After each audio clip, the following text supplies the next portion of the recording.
That's next. First time countdown's over 2 story tonight's worst persons in the world. The bronze to Coulter, while attempting to embarrass others, she has, as usual, managed only to humiliate herself. The new column appears to be somehow meant to rationalize boss Limbaugh not knowing the difference between the Declaration of Independence and the Constitution. She tries to achieve this by explaining that since I did not attend the same college at Cornell University that she did, I don't really have a Cornell education. Keith didn't go to the Ivy League Cornell. He went to the old McDonald Cornell. The real Cornell, the School of Arts and Sciences, average SAT 1325, acceptance rate 1 in 6 applicants. Is the only Ivy League school at Cornell, the only one that grants a Bachelor of Arts degree. Keith went to an affiliated state college at Cornell, College of Agriculture and Life Sciences. Average SAT, about that of pulling guards at the University of South Carolina. Acceptance rate, 1 of every 1.01 applicants. Yeah, close, Ann. Our alma mater supplied these interesting statistics this afternoon. The Arts College acceptance rate is now 1 in 5 applicants. The Ag College acceptance rate is now 1 in 5 applicants. And he also missed the fact that Ag students could, as I did, and as my successors can still, take just as many classes as she did in that arts college. I took nearly half of mine there, except in our time, I paid about $800 a semester for that privilege, while she would have paid closer to $10,000. Oberman's incessant lying about having an Ivy League education when he went to the non-Ivy League ag school at Cornell, she continues and continues and continues, would be like a graduate of the Yale locksmithing school boasting about being a Yale man. Sorry again, Annie. Here is my receipt. See, it's a diploma and it says Cornell University, and there's the logo in the middle with the guy with the beard, and then down here is the name of the college.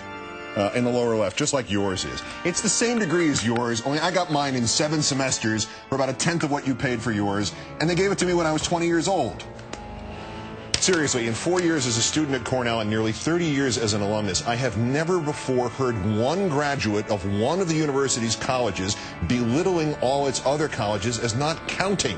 We've always considered each other worthy, hardworking, and equal, and having benefited from an incredible educational opportunity. Sorry you missed yours, Ann. Our runner-up, Billo. It's the fundraiser for the Rape Victims Support Group again, the It Happened to Alexa Foundation. Now it's more than just O'Reilly, who once blamed a dead New Jersey rape victim for her own brutal end. Speaking at the fundraiser 2 weeks from now, and it's more than just the foundation's contention yesterday that he isn't going to talk about rape, he's just going to talk about his book. He's now dragged a veteran and tireless victims' rights advocate into this. Also appearing with Mr. O'Reilly, reads the foundation website, will be Wendy Murphy, advisory board member of It Happened to Alexa Foundation. Wendy, he called the dead rape victim moronic. He described on TV what she was wearing as if she'd asked for it. On radio, excuse me. He never apologized, and you're going to stand there with him in front of a group of rape victims and supporters? But our winner, Larry Ford of Fort Walton Beach, Florida, next to the Confederate flag he flies on his property there, he's put up 2 signs, which this cretin says will remain, quote, until we get rid, unquote, of President Obama.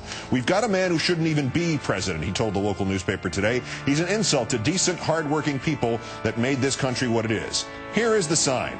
January 20, 2009, a dark day. Hussin. H-U-S-S-E-N. Hussin. When the apparent misspelling of the president's middle name was pointed out to Mr. Ford, he replied, quote, I think everybody knows who I'm talking about, don't you? American people are the stupidest people in the world. But something like that I think they can figure out. American people are the stupidest people in the world, you say. Well, thank you, Mr. Ford, for being our one-man national stupid supply. Hussin. And one of your readers, Larry Hussin Ford of Fort Walton Beach, Florida. Today's worst person in the world.